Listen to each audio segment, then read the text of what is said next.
Cell के बाद में हमारा जो चैप्टर होता है वो डाइजेस्टिव सिस्टम है।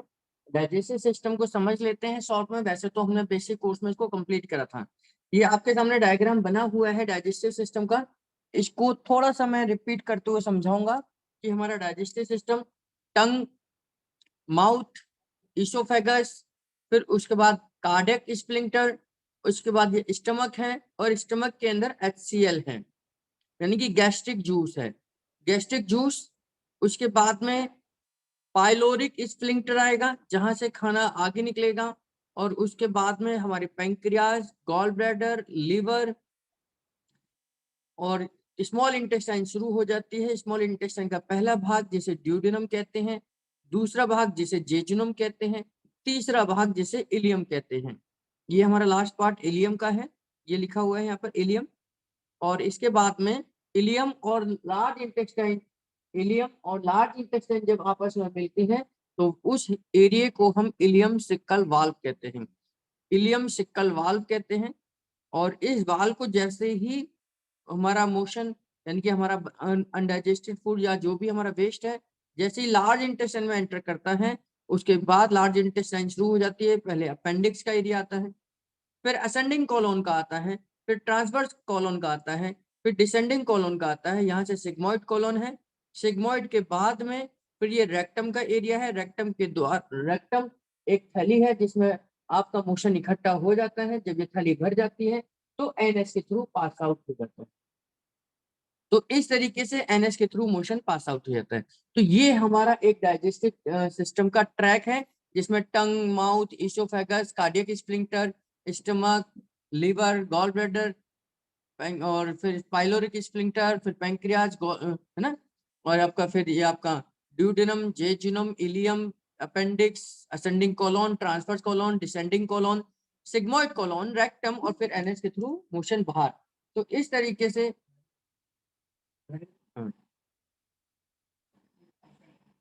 तरीके से ये हमारा पूरा का पूरा डाइजेस्टिव सिस्टम दिखाई देता है। इसके फंक्शन को अगर हम समझे, इसके फंक्शंस को समझे तो शॉर्ट में बता देता हूँ। जैसे सबसे पहले हमारे फंक्शंस अगर हम देखें, डाइजेस्टिव सिस्टम काम क्या करता है, तो डाइजेस्टिव सिस्टम का काम है कि हमारे द्वारा जो भी खाद्य पदार्थ लिया जाता है भोजन के रूप में, उसमें से जो भी पोषण तत्व है उनको एब्जॉर्ब करना, और जो भी टॉक्सिन्स हैं उनको बॉडी से बाहर निकालने वाले सिस्टम को हम डाइजेस्टिव सिस्टम कहते हैं। जिसमें सबसे पहले होठ है। होठ के ऊपर सर्द और गर्म सहन करने वाली सेल होती है। नीचे का होठ हमारे ठंडे का अनुभव, गर्म का अनुभव करता है। ऊपर का होठ हमारे ठंडे का अनुभव करता है। नीचे का होठ गर्म का अनुभव करता है, ऊपर का होठ ठंडे का अनुभव करता है। और यह मुंह के अंदर वायरस, बैक्टीरिया, धूल, मिट्टी आदि कणों को अंदर जाने से रोकते हैं। मुंह के अंदर गंदगी ना जाए इसका भी ये ध्यान रखते हैं। दांत हमारे काटने, चबाने, चीरने, फाड़ने का काम करते हैं। कुछ साउंड के प्रोनाउंसिएशन में भी मदद करते हैं। इसलिए कुछ भी साउंड प्रॉपर तरीके से हो उसके लिए दांतों की मूवमेंट भी जरूरी होती है। जैसे टी, ट, ट, ठ, ड, ड, ड, ढ, ये जितने भी वर्णमाला है ये दांतों के मूवमेंट के साथ ही होती है। जीभ, यह स्वाद ग्रहण करने वाला मुख्य अंग है। यह चबाने, निगलने तथा बोलने का कार्य करती है। इसके ऊपर टेस्ट बर्ड्स होते हैं और इनकी जो लाइफ है, इनके जीभ के ऊपर की सेल जो है उसकी 10 दिन की लाइफ होती है। 10 दिन के बाद ये बदलते रहते हैं।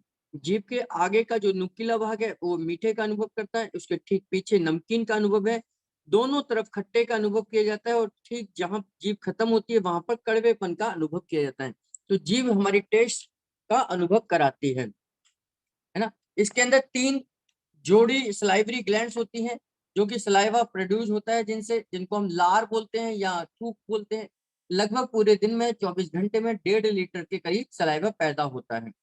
जब भी हम कुछ खाते हैं तो लार अपने अंदर उस खाने को मिक्सअप करती है और फिर उसे निगलने में मदद करती है।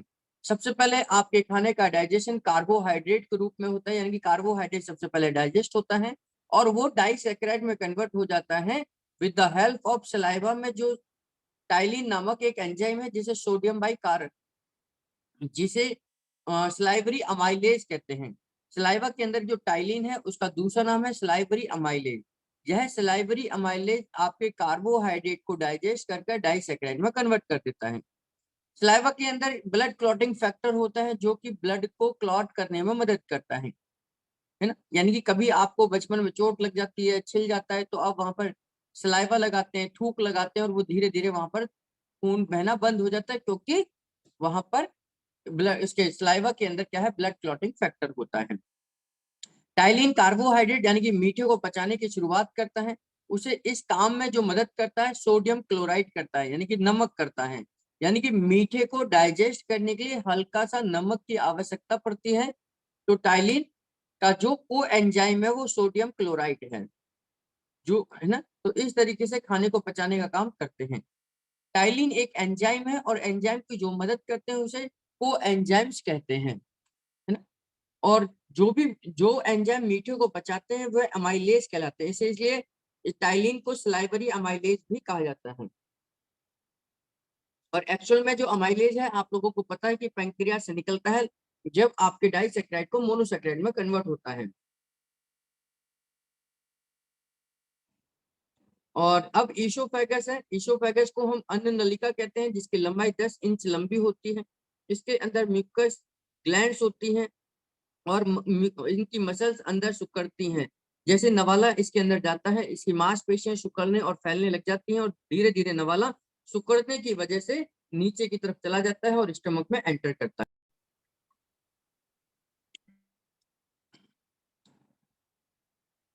ये जो ईसोफेगस है, अगर आपके खाने के अंदर कोई भी वायरस या बैक्टीरिया आ जाता है, कोई धूल मिट्टी आदि आ जाती है, तो म्यूकस मेम्ब्रेन इसके ईसोफेगस के अंदर म्यूकस मेम्ब्रेन होती है। यह वायरस और बैक्टीरिया को अपने अंदर सोख लेती है और स्टमक के अंदर नहीं जाने देती।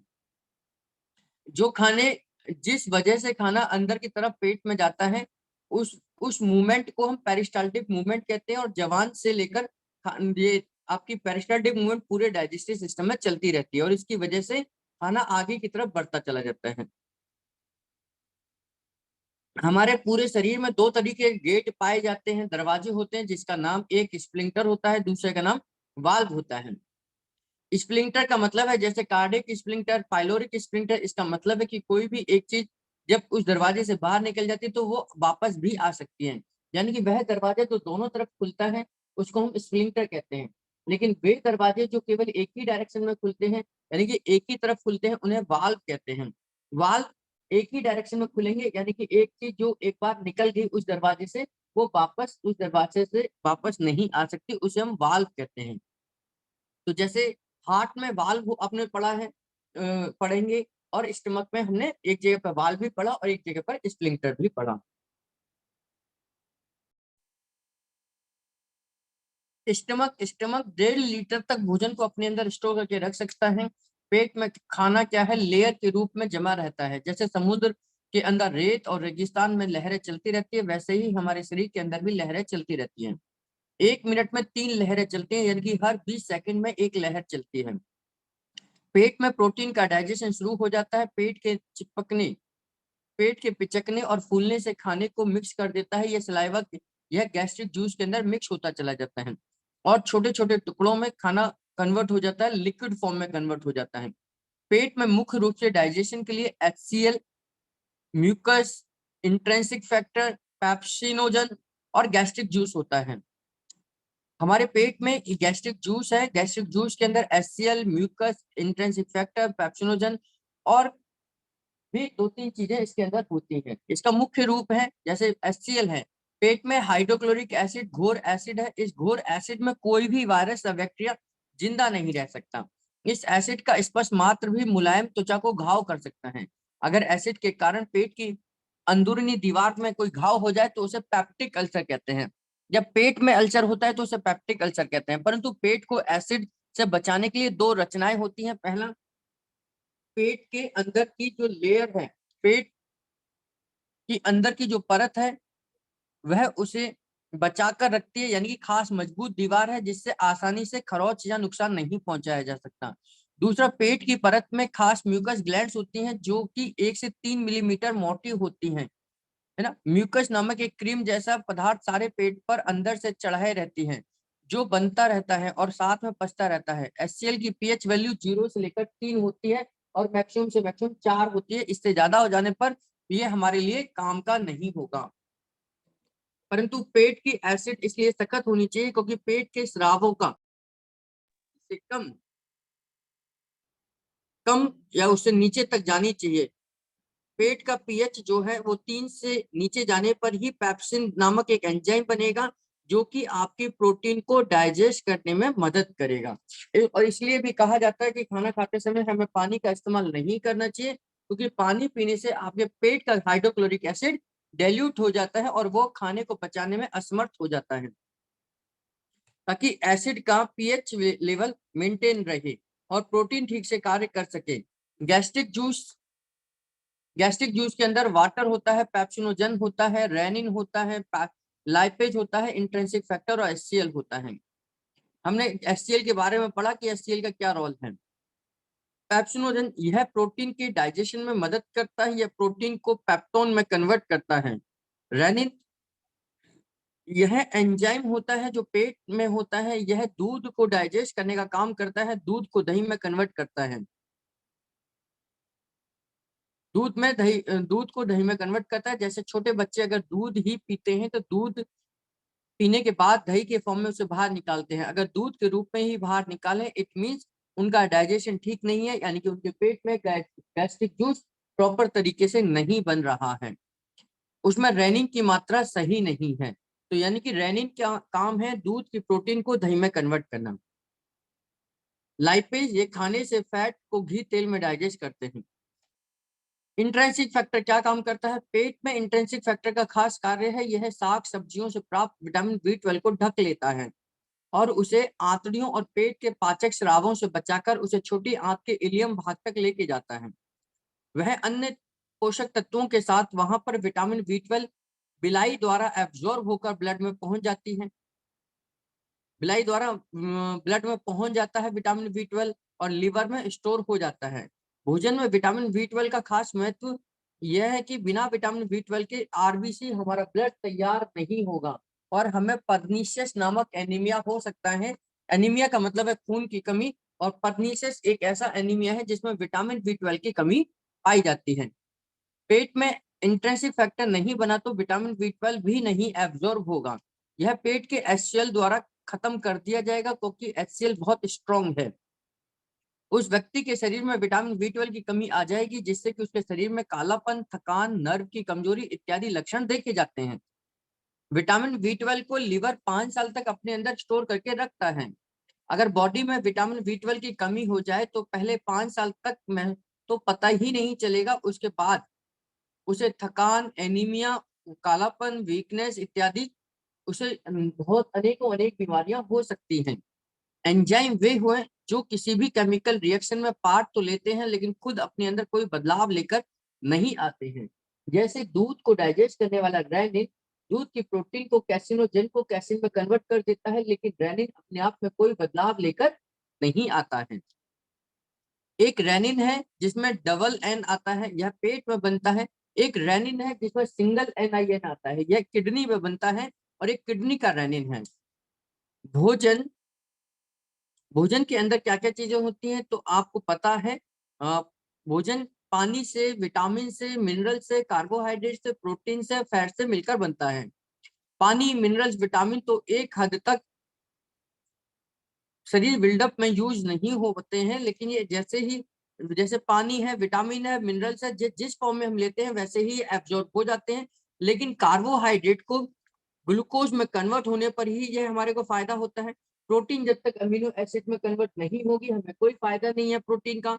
और फैट जब तक फ्री फैटी एसिड्स और ग्लिसरॉल में कन्वर्ट नहीं हो जाती तब तक इसका कोई फायदा नहीं होगा। तो इनको ही हमें मुख्य रूप से इस डाइजेस्टिव सिस्टम में कन्वर्ट करना पड़ता है। प्रोटीन का लास्ट प्रोडक्ट अमीनो एसिड है। बॉडी में कुल मिलाकर 23 प्रकार के अमीनो एसिड्स होते हैं। कुछ तो शरीर बनाता है, उन्हें essential non essential amino acid कहते हैं, जिन्हें हमें भोजन के रूप में ही लेना पड़ता है। उन्हें एसेंशियल एमिनो एसिड कहते हैं। बॉडी जिन इन एमिनो एसिड्स को खुद बना सकते हैं उन्हें नॉन एसेंशियल एमिनो एसिड कहते हैं।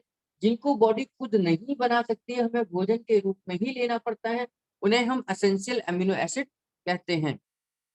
यानी कि उन्हें हमें भोजन के ऊपर ही डिपेंडेंट रहना पड़ता है। डीएनए आरएनए भी अमीनो एसिड से बनते हैं जो बॉडी ही बनाती है। पेट का मुख्य कार्य हमारे फूड को पेट का मुख्य कार्य यह हमारे फूड को एसिडिक बनाता है, क्योंकि पेट में हाइड्रोक्लोरिक एसिड और गैस्ट्रिक जूस होता है। यह खाने के छोटे छोटे टुकड़ों को लिक्विड में बदल देता है और इसको पूरा का पूरा एसिड बना देता है। हमारा पेट का हाइड्रोक्लोरिक एसिड बहुत स्ट्रॉन्ग एसिड है। ये ये किसी भी चीज को एसिड में कन्वर्ट कर सकता है। Carbohydrate plus fat plus protein, ये तीनों ही खाने के रूप में मुख्य रूप से हैं।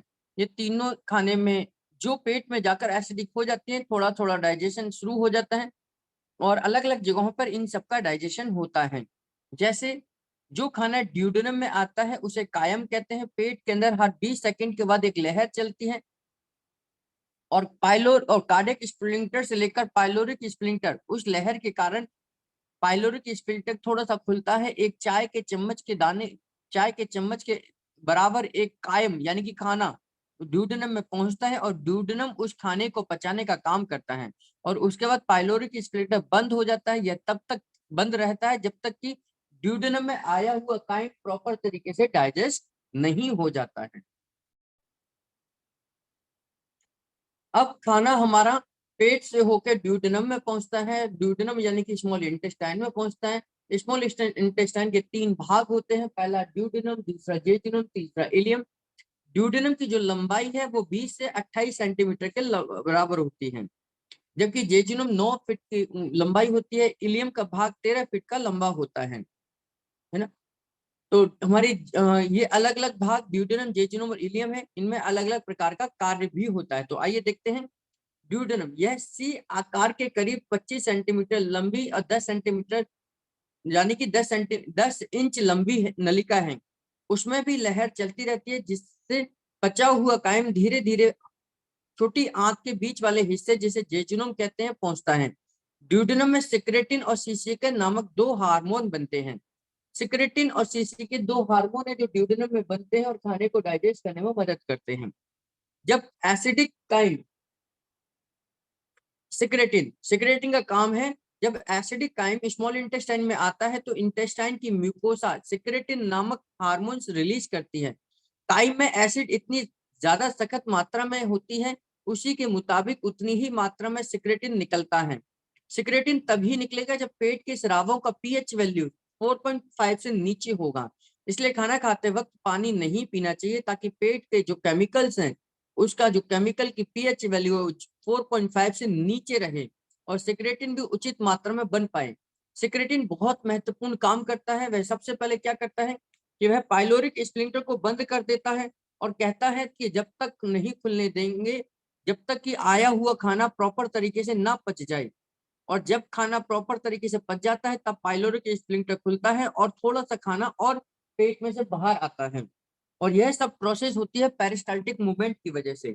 दूसरा, सिक्रेटिन पैंक्रियास को स्टिमुलेट करता है और मैसेज देता है कि हमारा जो खाना आया हुआ है ये हाईली एसिडिक है, और इस हाईली एसिडिक को खत्म करने के लिए पैंक्रियाटिक जूस भेजा जाता है, जिसको हम सोडियम बाई क्लोराइड कहते हैं, सोडियम बाई कार्बोनेट कहते हैं। Sodium by carbonate highly alkaline होता है, जो कि पेट से आए हुए काइम जो कि हाईली एसिडिक है उसकी एसिडिटी को शांत करता है, जिससे काइम का पीएच वैल्यू 3 से नीचे के बीच में होता है। उसको काइम सोडियम बाई कार्बोनेट जो कि अल्कलाइन है उसको 8 तक पहुंचा देता है। इसी पीएच 8 पर ही पैंक्रियास के पाचक एंजाइम्स का कार्य कर सकते हैं। यानी कि पैंक्रियास से निकलने वाले अमाइलेज, लाइपेज और ट्रिप्सिन तभी काम कर पाएंगे जब उनके लिए अल्कलाइन वातावरण होगा। तो इसलिए सोडियम बाई कार्बोनेट पैंक्रियास से निकलकर आपके ड्यूडेनम में आए हुए भोजन की एसिडिटी को शांत करते हैं। पेट में जो म्यूकस मेम्ब्रेन होती है वो बहुत मोटी होती है, जबकि ड्यूडेनम के अंदर इतनी मोटी म्यूकस मेम्ब्रेन नहीं होती। तो यानी कि वहां पर ड्यूडेनम अल्सर होने के चांसेस ज्यादा हैं, क्योंकि ड्यूडेनम की जो लेयर है वो बारीक होती है, पतली होती है।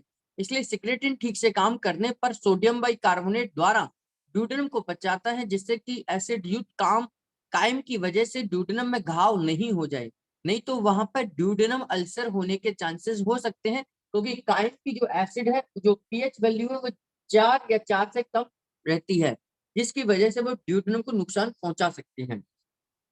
पेट में जो गैस्ट्रिन बन रहा था उसे रोकने का काम भी करता है, वह तब तक रोकेगा जब तक एसिड बनने का संदेश नहीं जाएगा, यानी कि पाइलोरिक स्फिंक्टर नहीं खुलेगा।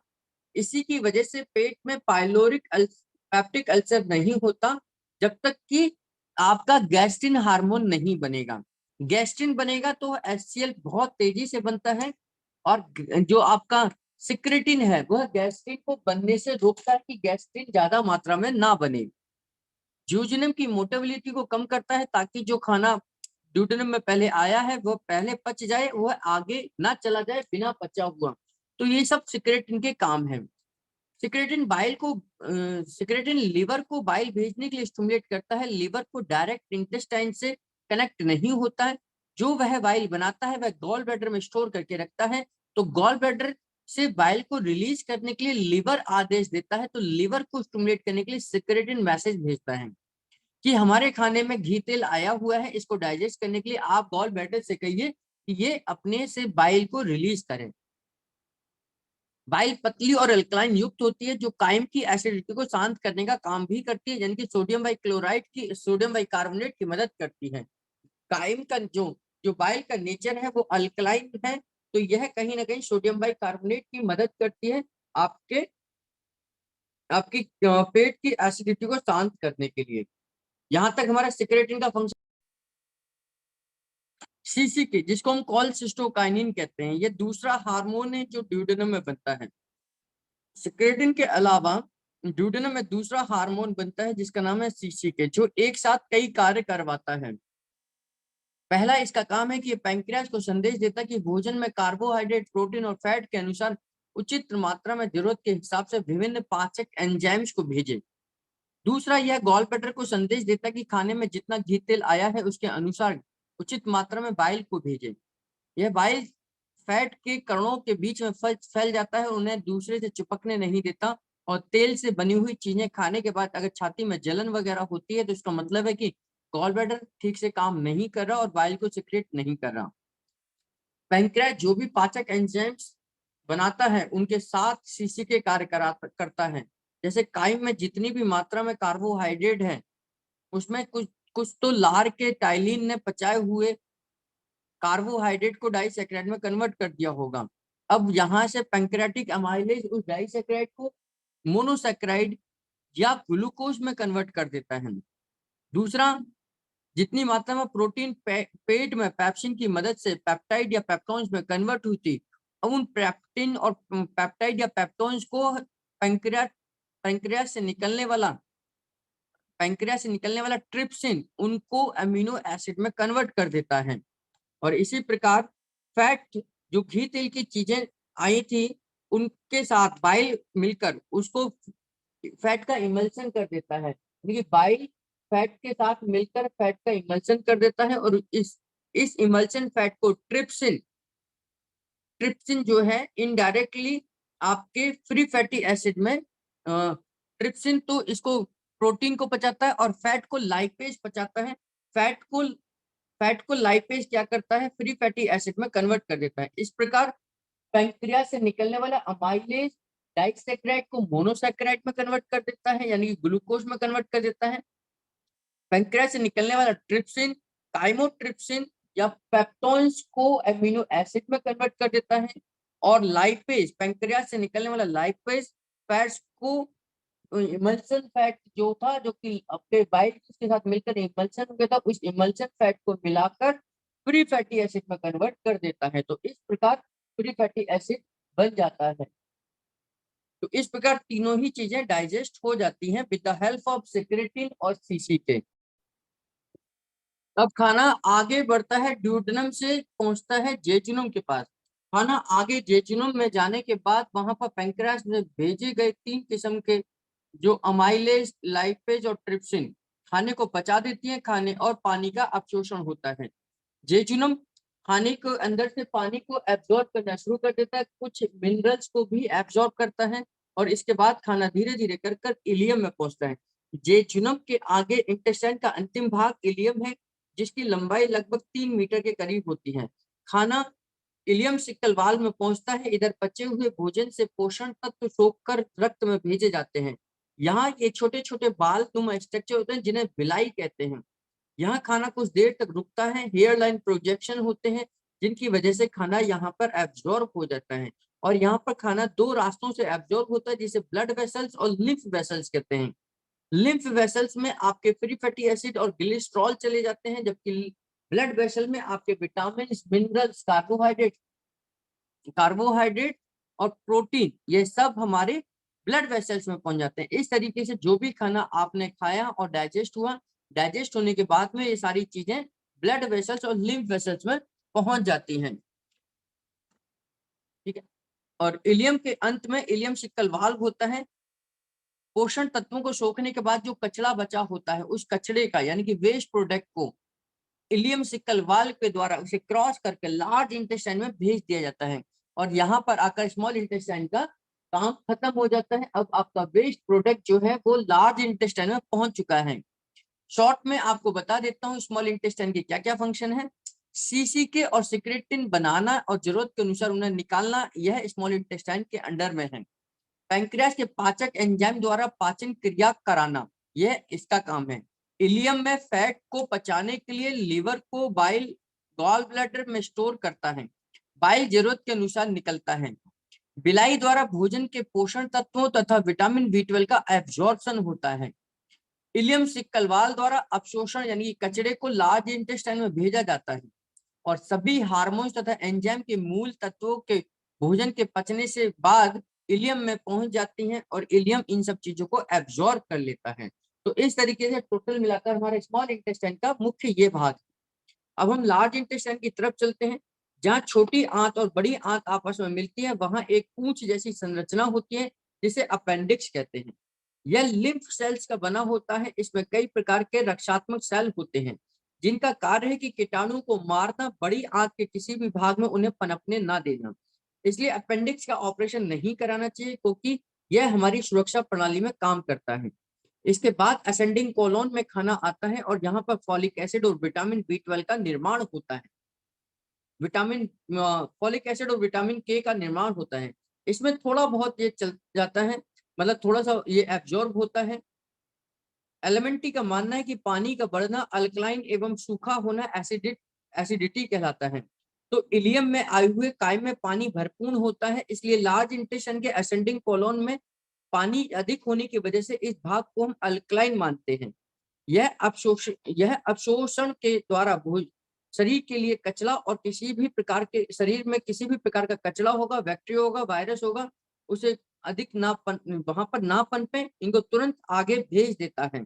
और अगर ये कचरा वगैरह यहाँ फंस जाता है, यहाँ रुकता है, तो यह अपेंडिक्स को बीमार कर देता है और उसे हम अपेंडिसाइटिस कहते हैं। फिर खाना ट्रांसवर्स को असेंडिंग कोलोन को पार करते हुए ट्रांसफर कोलोन में पहुंचता है। अब यह हमारा खाना ट्रांसफर कॉलोन में पहुंच चुका है। यहाँ पानी का अवशोषण शुरू हो जाता है। जब तक यह डिसेंडिंग कॉलोन में पहुंचता है तब तक यह तरल रूप से सूखकर ठोस पदार्थ के रूप में पहुंच जाता है। इसलिए गुरुजी के अनुसार लार्ज इंटेस्टाइन का यह भाग जो डिसेंडिंग कॉलोन है यह घोर एसिडिक है। इसके अंत में जो मुड़ाव है यानी कि मुड़कर रेक्टम की ओर जाते हैं, इस मोड़ को हम सिग्मोइड कॉलोन कहते हैं। ज्यादातर कॉन्स्टिपेशन होने का यही जगह है और यहीं पर होता है। और इस भाग को रेक्टम के अंदर मल इकट्ठा होता रहता है और रेक्टम जब पूरी तरीके से भर जाता है तो एक मैसेज ब्रेन को जाता है और एनल के द्वारा यानी कि एनएच के द्वारा हमारे वेस्ट को बाहर निकाल दिया जाता है। ये छोटा सा एक डायग्राम दे रखा है लार्ज इंटेस्टाइन का। इसे अपेंडिक्स कहेंगे, ये असेंडिंग कोलोन, ये ट्रांसवर्स कोलोन, ये डिसेंडिंग कोलोन, ये सिग्मोइड कोलोन। सिग्मोइड कोलोन के बाद ये रेक्टम है और रेक्टम के बाद ये एनएस है। मोशन एनएस के द्वारा बाहर पास आउट हो जाता है। अगर हम इसके फंक्शन को देखें तो लार्ज इंटेस्टाइन के जो फंक्शन है इसमें सबसे पहले असेंडिंग कोलोन में विटामिन के और फॉलिक एसिड कुछ मात्रा में बनता है। डिसेंडिंग कोलोन में विटामिन B12 कुछ मात्रा में बनता है। पाचक एंजाइम्स के साथ पानी का साथ आता है, उसे सोखना है। यानी कि हमारे लार्ज इंटेस्टाइन का काम पानी को सोखना है और आवश्यकता के अनुसार कुछ खनिज धातु यानी कि मिनरल्स और विटामिन को भी सोखती है। हर 20 सेकंड में एक लहर चलती है जो ट्रांसवर्स कोलोन के अंदर के चीजों को आगे ढकेलती है। जब रेक्टम पूरी तरीके से भर जाता है तो मल द्वार यानी कि एनएस के द्वारा मल को बाहर निकाल दिया जाता है। Reaction of in small intestine, ये सारे के सारी रिएक्शन आपको बताया है, कैसे ट्रिप्सिन काम करता है, कैसे अमीनो एसिड्स बनते हैं, तो ये आपको पढ़ा दिया गया है पहले ही।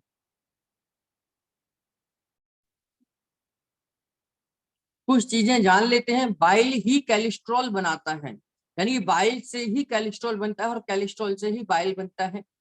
डाइजेस्टिव सिस्टम में हमने पैंक्रियाज का एक्सोक्राइन फंक्शन पढ़ा था। एक्सोक्राइन फंक्शन यानी कि जो अमाइलेज, लाइपेज, ट्रिप्सिन और सोडियम बाइकार्बोनेट का बनना, यह एक्सोक्राइन फंक्शन है। यानी कि जब पैंक्रियाज अपने केमिकल्स को किसी डक्ट के द्वारा, जैसे पैंक्रियाटिक डक्ट के द्वारा ड्यूडेनम में भेजता है, तो इसे डक्ट वाले फंक्शन कहते हैं, इसे एक्सोक्राइन कहते हैं। पैंक्रियाज एक्सोक्राइन द्वारा 3 हार्मोन्स को बनाता है, अमाइलेज, लाइपेज और ट्रिप्सिन। पैंक्रियाज पर्निशियस एनीमिया में विटामिन B12 की कमी हो जाती है, जिसमें आपके हाथों के पीछे कालापन, जीभ पर कालापन, होठों पर कालापन आ जाता है। पेरिस्टाल्टिक मूवमेंट हर 20 सेकंड में चलती है और एक लहर है जो कि खाने को आगे भेजने का काम करती है।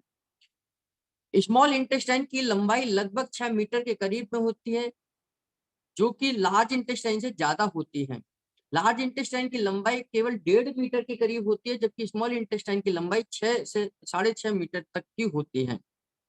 लेकिन फिर भी हम स्मॉल इंटेस्टाइन को स्मॉल इंटेस्टाइन लंबी होने के बावजूद हम इसे स्मॉल कहते हैं और लार्ज इंटेस्टाइन छोटी होने के बावजूद उसे लार्ज कहते हैं।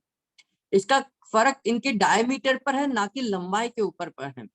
तो स्मॉल इंटेस्टाइन का डायमीटर छोटा है, जबकि लार्ज इंटेस्टाइन का डायमीटर बड़ा है, यानी कि उनकी चौड़ाई ज्यादा है, इसलिए इसको लार्ज और स्मॉल इंटेस्टाइन कहते हैं।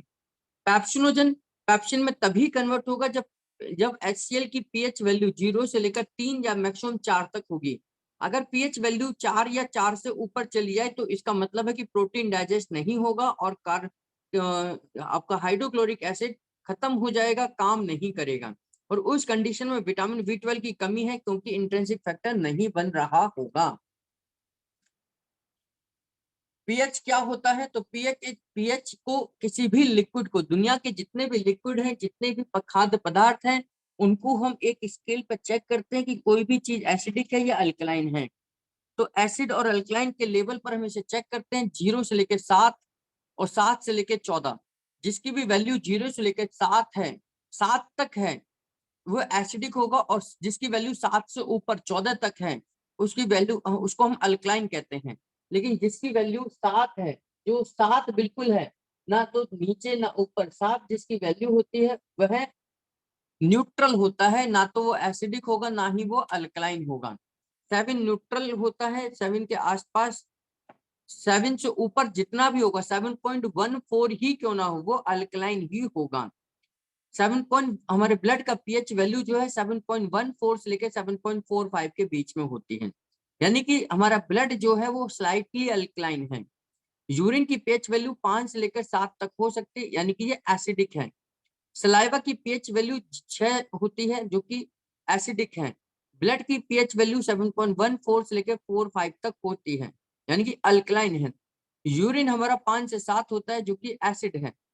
काइम यानी कि जो पेट के अंदर, जो हमारा पेट के अंदर जो केमिकल है, उसकी पीएच वैल्यू 0 से 4 होती है।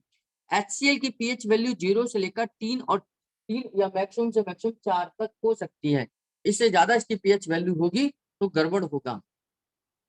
सोडियम बाइकार्बोनेट एक घोर अल्कलाइन है। जब स्मॉल इंटेस्टाइन का सिक्रेटिन पैंक्रियाज को आदेश देता है तो सोडियम बाइकार्बोनेट पैंक्रियाज के द्वारा निकलता है। किडनी, लंग्स और स्टमक बॉडी के पीएच लेवल को मेंटेन करने का काम करते हैं। जीभ को देखकर हम किन किन बीमारियों को पता लगा सकते हैं? जीभ को देखकर क्या क्या बीमारियां पता चलती हैं? जैसे एक हेल्दी जीभ है, जो स्वस्थ जीभ है, वो कैसी होगी? पिंकिश होगी, हल्की गुलाबी होगी और साफ कलर की होगी। अगर जीभ कटी फटी है, उसके ऊपर लाइनिंग है, तो ये इंडाइजेशन की पहचान है, यानी कि आपके पेट में इंडाइजेशन है, पेट ठीक से काम नहीं कर रहा। अगर जीभ के ऊपर काले कटे पटे से लाइनिंग है, जीभ आपकी येलो है, पीली है, तो इसका मतलब लिवर ठीक नहीं है और या आपको जॉन्डिस की शिकायत भी हो सकती है अगर जीभ पीली है। जीभ अगर किसी की सूखी रहती है तो इसका मतलब है डिहाइड्रेशन बॉडी है, पानी बार बार उनकी बॉडी को चाहिए है। जीभ देखने पर या जीभ दिखा रहा है कोई पेशेंट और उसकी लड़खड़ा रही है, जीभ कंपन हो रहा है, तो इसका मतलब वो पार्किंसन का पेशेंट होगा, डोपामाइन की कमी होगी। कई बच्चों की जीभ खुलती नहीं है, घुमावदार नहीं होती, यानी कि वो गोल गोल नहीं घूमती, इनको मंद बुद्धि बोलते हैं, मंगोलिज्म है। ऐसे बच्चे जीभ को पूरा घुमा नहीं पाते और उसकी पूरी मूवमेंट नहीं आती और इसकी वजह से उन्हें दिक्कतें होती हैं। जीभ पीली नहीं है पर पीली सी परत जीभ के ऊपर चढ़ी हुई है, पूरी जीभ पीली नहीं है लेकिन उसके ऊपर की परत पीली है, तो ये कॉन्स्टिपेशन की निशानी है।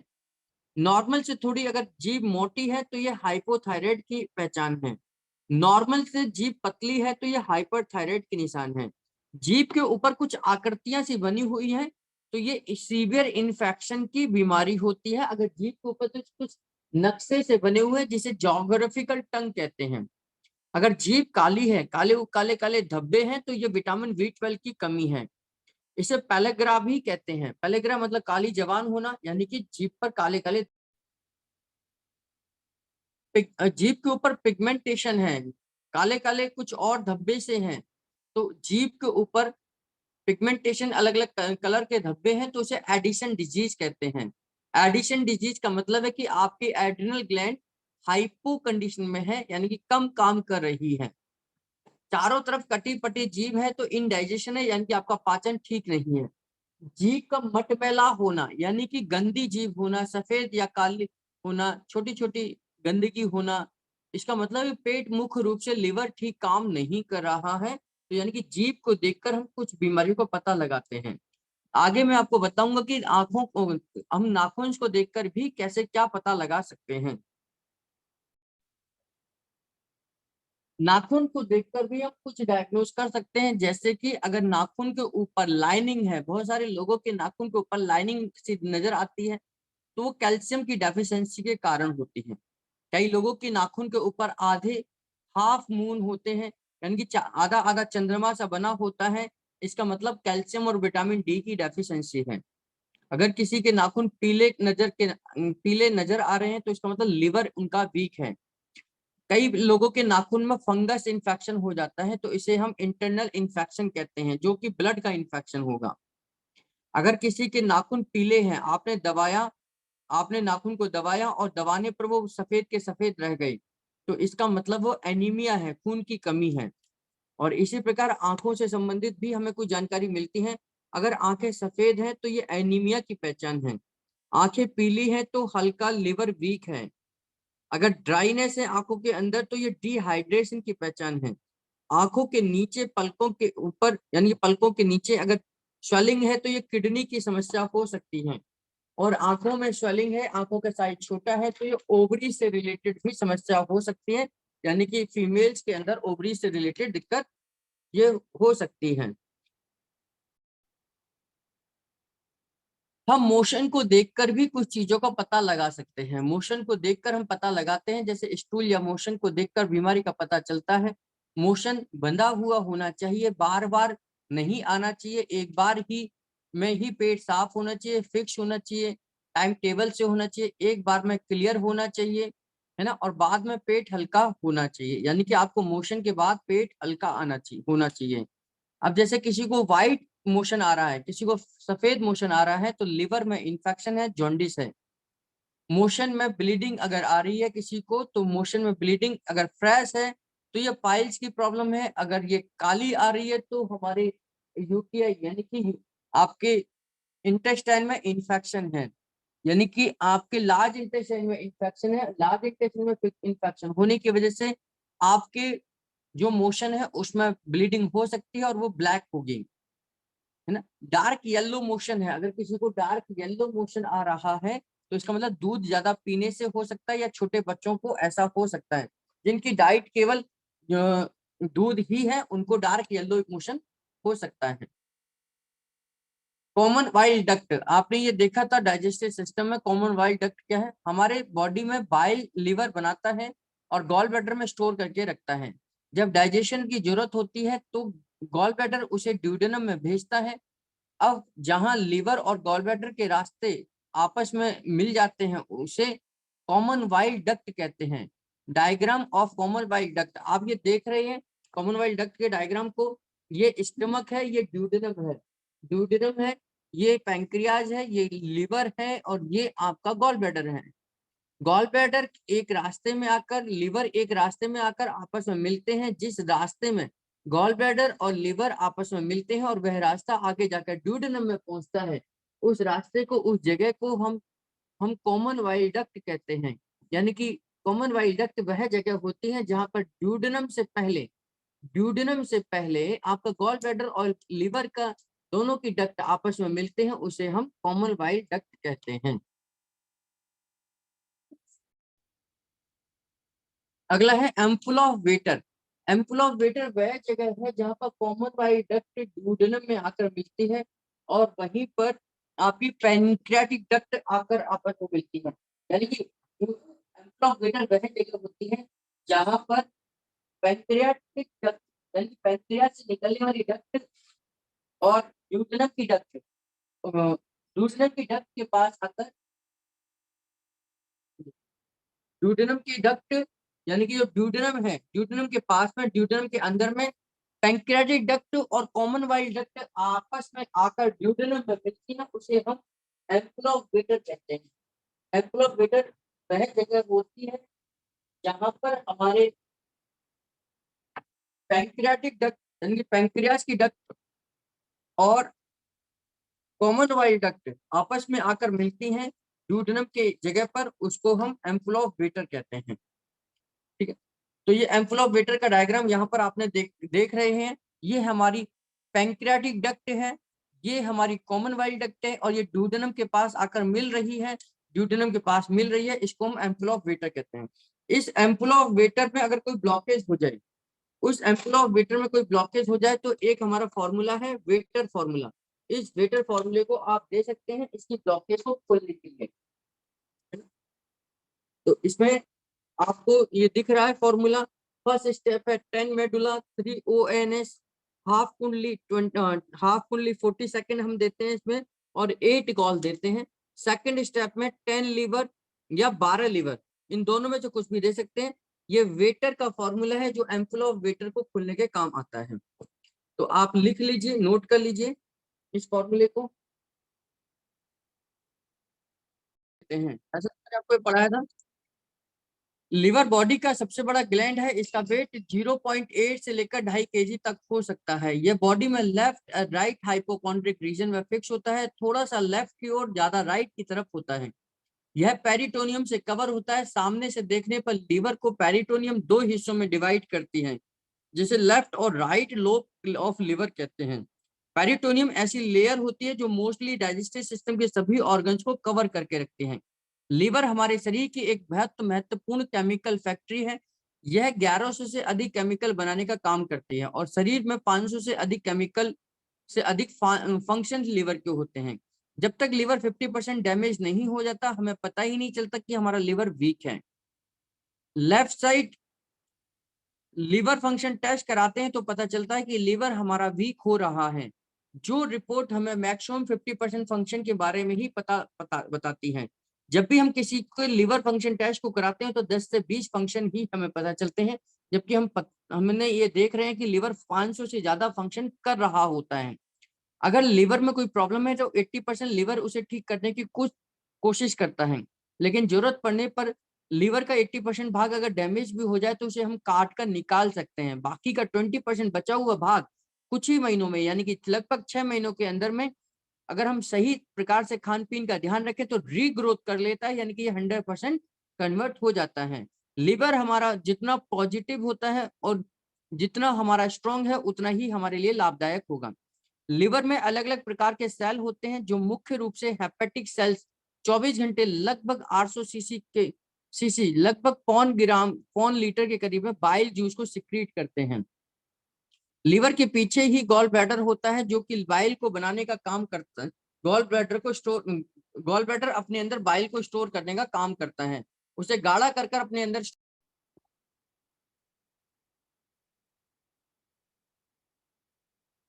लिवर गॉल ब्लैडर क्या करता है, बाइल को अपने अंदर स्टोर करके रखता है और अच्छी तरीके से उसे गाढ़ा करके रखता है, जिसकी वजह से उसका कलर येलो ग्रीन हो जाता है। कई बार आप लोगों ने सुना होगा कि ग्रीन कलर की उल्टी हुई, यानी कि आपकी बाइल की उल्टी होती है गॉल ब्लैडर की वजह से, तो उसको हम बाइल को ग्रीन कलर की यानी कि हरे कलर की उल्टी बोलते हैं, है ना। पेट से जब काइम ड्यूडेनम में आता है तो वहां पर कॉलसिस्टोकाइनिन नामक हार्मोन बनता है। उस हार्मोन की मात्रा के अनुसार गॉल ब्लैडर अपने अंदर से स्टोर बाइल जूस को सिक्रीट कर देता है और एम्पुला वेटर में भेज देता है। वहां पर बाइल काइम को घी तेल को पचाने का काम करता है, डाइजेस्ट करता है। फिर पेंक्रियास के लाइपेज द्वारा उन फ्री फैटी एसिड में कन्वर्ट कर दिया जाता है और उसे स्मॉल इंटेस्टाइन के इलियम वाले भाग में सोख लिया जाता है और लिम्फ वेसल द्वारा इनको लिवर में पहुंचाया जाता है। लिवर फैटी एसिड को कैलेस्ट्रॉल में बदलता है और कैलेस्ट्रॉल एक स्टेरॉइड होता है। लिवर द्वारा शरीर में जितना भी कैलेस्ट्रॉल है उसका 85% दोबारा से बाइल बनाने में खर्च हो जाता है। बाकी 15% जो कैलेस्ट्रॉल बचता है वह हमारे स्टेरॉइड हार्मोन के बनाने में यूज होता है। बचा 4%, 94% कैलेस्ट्रॉल यूज हो जाता है। बाइल और कैलेस्ट्रॉल के अदला बदली में 6% वेस्ट हो जाता है। अगर भोजन में कोई भी बैक्टीरिया या वायरस होता है तो पेट से एसिड से अगर बच गया हो तो लिवर के कफर सेल्स उसे डिस्ट्रॉय करने का काम करते हैं। कफर सेल्स लिवर के सबसे स्ट्रॉन्ग सेल्स होते हैं जो किसी भी प्रकार के वायरस या बैक्टीरिया या एंटीजेंस को डिस्ट्रॉय करने का काम करते हैं। साथ ही ये हमारी ओल्ड आरबीसी को भी डिस्ट्रॉय करने का काम करते हैं। लिवर के कुछ पॉइंट टू पॉइंट फंक्शन में आपको बता देता हूं। जैसे लिवर शरीर का सबसे बड़ा ऑर्गन है, सबसे बड़ी ग्लैंड है, केमिकल फैक्ट्री है। यह 1100 से लेकर 1500 तक केमिकल बनाने का काम करता है। लिवर केमिकल बनाने के लिए कुछ मटेरियल, रॉ मटेरियल भी बनाता है। एक दिन में लगभग 500 से लेकर 750 ml के करीब में बाइल जूस को बनाता है और गॉल ब्लैडर में स्टोर करता है। लिवर के अंदर पावर है कि ये मेडिसिन के साइड इफेक्ट को भी खत्म करता है। बाहर से आए हुए एंटीजेंस, वायरस, बैक्टीरिया को भी डिस्ट्रॉय करता है। लिवर फैटी एसिड्स से कोलेस्ट्रॉल बनाता है और एक्स्ट्रा कोलेस्ट्रॉल को स्टोर करके रख देता है। लिवर कोलेस्ट्रॉल से बाइल बनाता है और गॉल ब्लैडर में स्टोर करके उसे रखता है। लिवर के कफर सेल्स ओल्ड आरबीसी को डिस्ट्रॉय करते हैं और कफर सेल्स इतने स्ट्रॉन्ग होते हैं कि यह किसी भी प्रकार के वायरस, बैक्टीरिया को डिस्ट्रॉय कर सकते हैं। ओल्ड आरबीसी में जिनके 120 दिन का टाइम पीरियड पूरा हो जाता है उसको डिस्ट्रॉय करके उसमें से हीमोग्लोबिन और आयरन का इस्तेमाल कर देता है, उसे रख लेता है, बाकी उसे आगे भेज देता है। लिवर बॉडी टेम्परेचर को मेंटेन करने का काम करता है। लिवर विटामिन B12 को 4 से 6 साल तक अपने अंदर स्टोर करके रख सकता है। यह ग्लूकोज को भी स्टोर करके रखता है, भविष्य में काम आने पर उसका इस्तेमाल कर लेता है। लिवर विटामिन K को अपने अंदर स्टोर करके रख सकता है। लिवर ब्लड क्लॉटिंग फैक्टर्स को भी बनाता है। प्रोटीन डाइजेस्ट होकर अमीनो एसिड्स बनते हैं। प्रोटीन डाइजेस्ट होकर अमीनो एसिड में बनता है, परंतु यदि बॉडी में प्रोटीन की कमी हो जाए तो यह उलट अमीनो एसिड को दोबारा से प्रोटीन में कन्वर्ट कर सकता है। और अगर लिवर बॉडी में प्रोटीन अधिक हो जाए तो लिवर उसे यूरिया में बदलकर यूरिन के द्वारा बाहर निकाल देता है। Liver vitamin A, vitamin D, vitamin K, vitamin E, vitamin B12, iron, copper और मैग्नीशियम को भी स्टोर करके रखता है। लिवर के अंदर पावर है कि वह 1 सेकंड में 24 लाख ओल्ड आरबीसी को डिस्ट्रॉय कर सकता है और मरे हुए ओल्ड आरबीसी में से यूजफुल प्रोडक्ट को निकालकर उसका यूज करता है दोबारा नए सेल को बनाने में और वॉन मैरो में दोबारा नए सेल्स को बनाने में उन ओल्ड आरबीसी को यूज कर लेता है। लिवर ग्लूकोज को ग्लाइकोजन के रूप में बदलकर लगभग 250 ग्राम के करीब में सेल के अंदर स्टोर करके लिवर लगभग 250 ग्राम के करीब में ग्लाइकोजन के रूप में ग्लूकोज को स्टोर करके रखता है और जरूरत पड़ने पर उस ग्लाइकोजन को दोबारा से ग्लूकोज में कन्वर्ट कर सकता है। लिवर ब्लड क्लॉटिंग फैक्टर्स के लिए आवश्यक जितने भी फैक्टर हैं, albumin, prothrombin, fibrinogen, plasma protein इत्यादि को बनाता है जिनकी मदद से ब्लड क्लॉटिंग होती है। लिवर प्रोटीन, कार्बोहाइड्रेट, फैट को आपस में भी बदल सकता है। इस प्रोसेस को हम ग्लाइकोनियोजेनेसिस कहते हैं।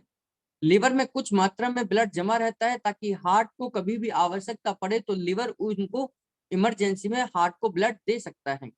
लिवर थायराइड ग्लैंड के T4 को T3 में कन्वर्ट कर सकता है। लिवर इंसुलिन जैसा केमिकल भी बनाता है। जिसे सोमैटोमेडिन कहते हैं, जो ग्रोथ हार्मोन को रोग को उकसाता है, जो ग्रोथ हार्मोन को बढ़ाने का काम करता है। लिवर के बनाए हुए बाइल में बाइकार्बोनेट का होता है, जो पैंक्रियास के सोडियम बाइकार्बोनेट के साथ मिलकर ड्यूडेनम में आए हुए एसिडिक काइम को शांत करने का काम करता है।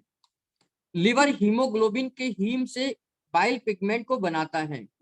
लिवर के अंदर मास्ट सेल्स होती हैं जो हेपरिन बनाने का काम करती हैं।